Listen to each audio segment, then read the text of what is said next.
Good morning, everyone. U.S. stock futures have dipped into the red this morning as they were green earlier. We're barely positive. We're now barely to the downside. The Dow futures down by about 0.2%. S&P 500 futures flat but to the downside. And the NASDAQ futures, you're also seeing that lower by about 0.2%.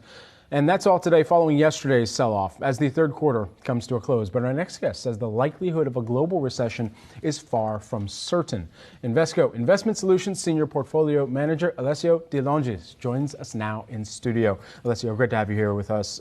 Help us not just kind of wrap up the quarter, but also kind of put in perspective what markets are clearly pricing in right now and the risk of a global recession. Thank you for having me. Yes, look, I think the recession is our base case, right? It is the more than a 50% probability at this point. But it's important to focus on the fact that the economy, time and time again, has shown very dynamic ways of adjusting, and we should never underestimate that there is a still relatively good probability of a good case scenario. To go back to your earlier question, what is priced? My concern is that when you look at recession pricing is not correct. Particularly the equity market has just begun, I would say, in the last couple of weeks, really to price in more seriously the risk of a recession. Why? If you look year to date, many people say, look, the market is already down 20-25%. Isn't that the average correction during a recession? Yes, except that bond markets are down as much.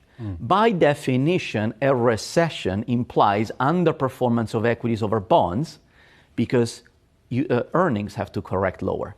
So far, equities are simply pricing in the fact that discount yields, that government bond yields have gone up. So whatever value your cash flows had, it's now lower. But we haven't priced in a recession. Earnings have not begun to correct. You see the data this morning. Consumers are still growing.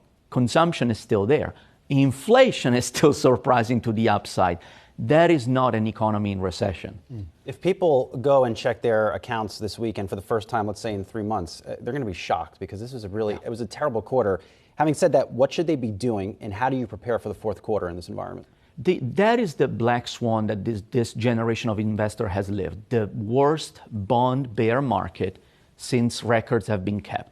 You see more and more historical data saying this was the worst since 1926. Oh, wait, we found a new database. It actually takes us to 1876. It's even worse, right? I think what we are doing in our portfolios is we are reducing the weight of the equity exposure into bonds. We have now, for the first time since 2008, a golden opportunity to buy high-quality investment AAA credit at 5%. Your cash, your bank account is soon gonna why even bother buying stocks? If you can get 5% on credit, why even touch tech stocks? So tech stocks, interestingly enough, obviously we all have to have some equity exposure within equities, and I think you bring a very important point. Within equities, shifting towards the more defensive sectors. Now, interestingly, and this may sound controversial, I think tech or communication services are actually defensive. Their underperformance year to date has been primarily driven by the rise in bond yields. All tech, or is it kind of focused in on some sectors or subsectors within tech? Great question. Larger capitalization, dominant big tech companies, where you have large return on assets, very wide profit margins, positions of almost total control, of dominant players in the market, and low leverage. So those are the characteristics of defensiveness, of quality, right? So the big, large quality stocks. That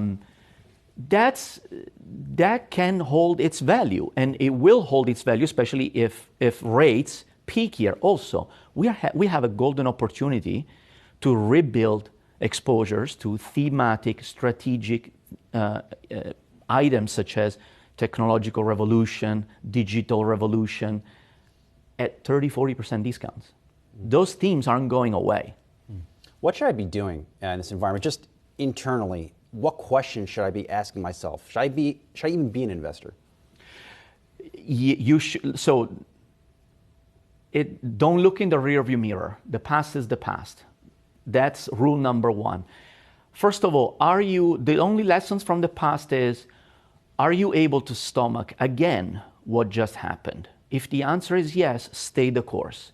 If the answer is no, revisit your strategy. So what the market has done in the past is just an opportunity for you to test your behavioral comfort zones.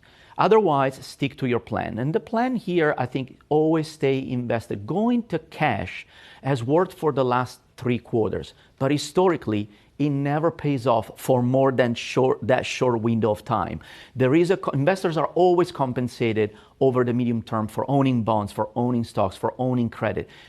So running away and putting the money under the mattress, it's never a wise decision. You may feel like a rock star for a couple of quarters, but be ready to get back in very quickly. I have a waterbed anyway, Alessio. I can't stick all my cash under there. I would just disintegrate. All right, well, good to see you in person here. Invesco Investment Solutions Senior Portfolio Manager Alessio de Longis. Good to see you as always. Have a good weekend. Thank you.